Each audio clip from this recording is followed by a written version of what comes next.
você uma palavra muito importante essa noite. E eu tenho certeza que se você der ouvidos à palavra do Senhor essa noite, a sua vida vai mudar. A vida da sua família vai mudar. E a realidade desta igreja vai mudar também. Senhor Jesus, neste momento eu quero te pedir, Pai, como pastor, em nome do Senhor Jesus Cristo, Pai, que o Teu Espírito Santo venha agora na mente e no coração de cada um dos meus irmãos. Tira toda a angústia, tira toda a tristeza, tudo aquilo que impede os Teus servos de absorverem esta palavra, porque esta palavra não é minha, ela é Tua. Ela veio do Teu Espírito Santo e é para aqueles que querem ouvi-la e receber do Senhor a bênção. Pai, eu sei que essa mensagem vai trazer, Pai querido, algumas realidades espirituais, Pai, que ainda, Pai querido, por a nossa fraqueza, a nossa humilde casca de homens, de carne, Pai, impede de perceber. Mas esta noite, Pai, eu quero que o Senhor transcenda, Senhor, a nossa realidade para o espiritual, para que dentro dessas verdades espirituais nós possamos aprender aquilo que nos é necessário para fazer com que essa obra rompa, para fazer com que a realidade deste setor, deste Pai, seja transformada pelo poder do nome de Jesus, e que a autoridade, a unção esteja sobre cada vida deste lugar, em nome de Jesus. Amém. Irmãos, nós vemos que hoje, nos dias de hoje, o que mais é necessário para nós é aprender uma coisa: que precisamos fazer a vontade do Senhor, custe o que custar. Nós, depois que nós aceitamos Jesus, nós não temos outro fundamento nas nossas vidas a não ser agradar o nosso Senhor que nos chamou.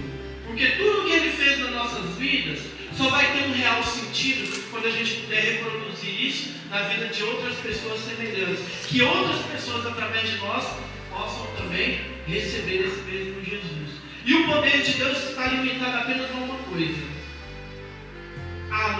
ao nosso conhecimento e à nossa vontade de ver acontecer. Porque se você quer ver milagres, irmão, você já tem que vir para o culto, sair da sua casa desejando milagres. Se você quer receber a prosperidade, você já sai da sua casa, já cantando o hino da vitória e vindo para cá sabendo que você já recebeu a sua vitória. Amém? Só depende de você. Se você tem fé, você vai alcançar. Se você não tem fé, peça a Deus. Porque a fé é um dom. Se você não tem, peça para Ele aumentar a sua fé. E sabe como é que Deus aumenta a nossa fé? É nos abençoando. É quando você pede e recebe. Aí a sua fé é aumentada.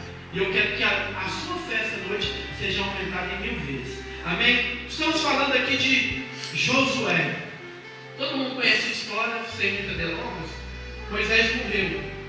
Josué ficou com um problema, né, de 3 milhões de pessoas para resolver, sem experiência nenhuma e sem prática alguma, e nenhuma, vamos dizer, nenhuma intimidade com o Senhor. Moisés era excelente, tremendo. Tudo que Moisés fazia, Deus honrava ele, né? Dos levantes que aconteceram, de rebeldia, quando abriu o mar vermelho. Enfim, Deus era com ele de uma forma tão especial que tudo que Moisés fazia ou falava, Deus honrava ele. Só que aconteceu que Moisés veio a faltar. Moisés faltando, toda a nação caiu em prantos, né? Toda uma nação ficou desestruturada emocionalmente e espiritualmente, porque na cabeça das pessoas era: e agora? Moisés morreu, quem vai conduzir o povo? Quem é que vai nos trazer as palavras que Moisés trazia diretamente de Deus? Porque Moisés falava face a face com ele. E Josué se sentiu numa posição, numa situação frustrante. Ele, que era amigo de Moisés, era a pessoa mais próxima de Moisés, ele sofreu mais do que toda a nação, porque ele estava junto com Moisés. Moisés não era só um pai espiritual, era amigo de Josué, era muito mais que estava em jogo. E ali Josué, na situação, se prostrou, não tinha forças para agir. Era muita gente sem direção e ele na responsabilidade de dar alguma palavra para o povo. O que ele fez? Ele se prostrou, caiu em desânimo total. Mas é quando o homem vem, quando o homem cai nesse desânimo total, quando ele não vê saída nem para um lado nem para o outro, que ele começa a clamar o nome do Senhor.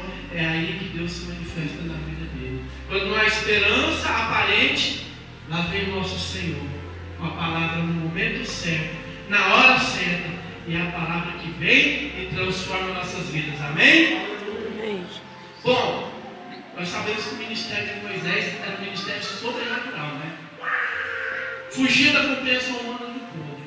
Então Josué, vendo isso, ele pensou: e agora? Mesmo se eu quisesse conduzir esse povo, eu não tenho a experiência que Moisés tem, eu não tenho essa intimidade de Deus falar comigo, eu nunca ouvi Deus falar comigo, porque naquela época, irmãos, não era igual hoje não.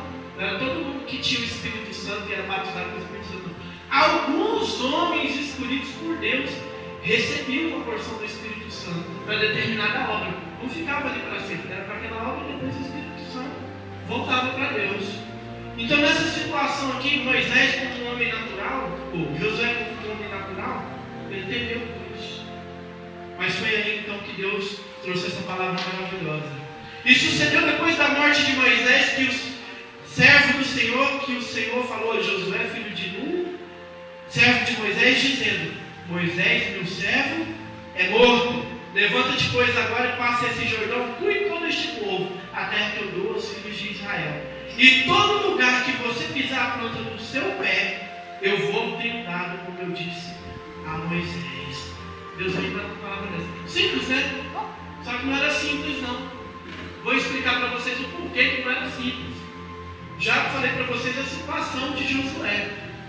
Aos olhos humanos, quem lê a Bíblia assim no primeiro momento, não vê aqui que Deus passa uma fórmula de vitória para Josué de uma maneira tão tremenda, que em 5 pontos principais, a vida de Josué e de toda a nação seria transformada. Ou seja, eles alcançariam a terra prometida, tomariam posse e cumpririam a promessa que Deus fez na vida deles. Amém? E é sobre esses 5 pontos que eu quero trazer para você essa noite. 5 pontos fundamentais para você alcançar a sua vitória e fazer a nossa e a sua igreja prosperar diante do Senhor. Porque essa promessa aqui é para todo o povo. Isso inclui toda a igreja. Amém? Primeiro ponto fundamental. Presta atenção. Um homem prostrado, arrebentado, sem força nenhuma para ir avante. Eu tenho certeza que quando vem as lutas sobre as nossas vidas, quando vem a adversidade na nossa vida, muitas das vezes é uma situação tão difícil de transpor que a gente para diante daquela luta. A gente se prostra e fala assim: Senhor, eu não dou conta. Senhor, eu não dou conta de transcender essa luta é demais para mim. Quem aqui nunca chegou numa situação como essa? Levanta sua mão. Dificilmente alguém vai levantar a mão. Por quê? Irmãos, constantemente nós crentes temos situações que aos olhos humanos são impossíveis de transcender.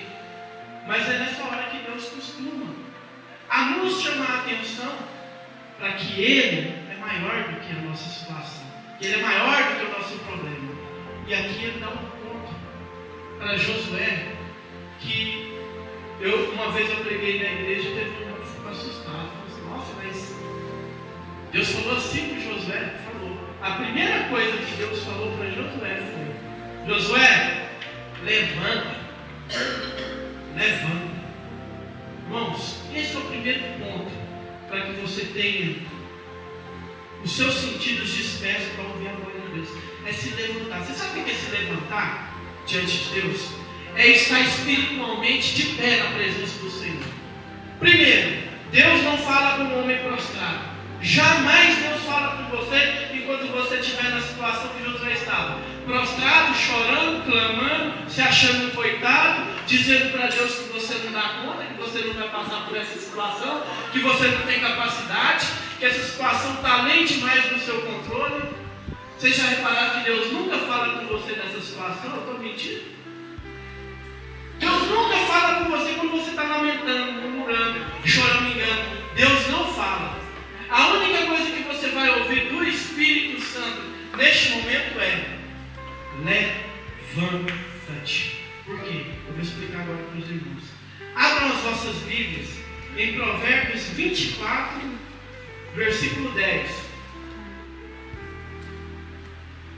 Esse é um dos princípios.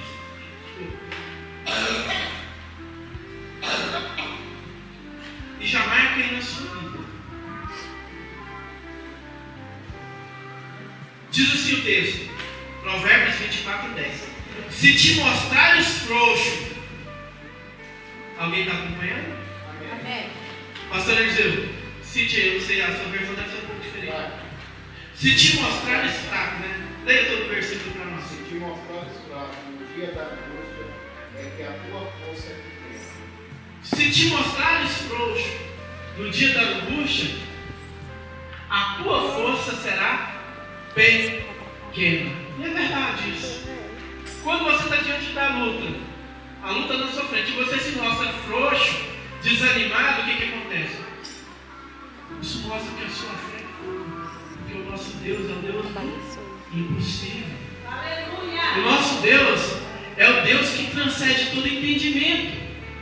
Deus não quer que você fique olhando para a barreira, mas que seus olhos estejam fitos no prêmio, estejam fitos em Cristo para você transcender. Espiritualmente falando, a posição de estar de pé quer dizer que você está disposto na posição para ouvir a voz de Deus. Porque quando você está se lamentando, espiritualmente está falando, você está morto espiritual, você não tem ânimo.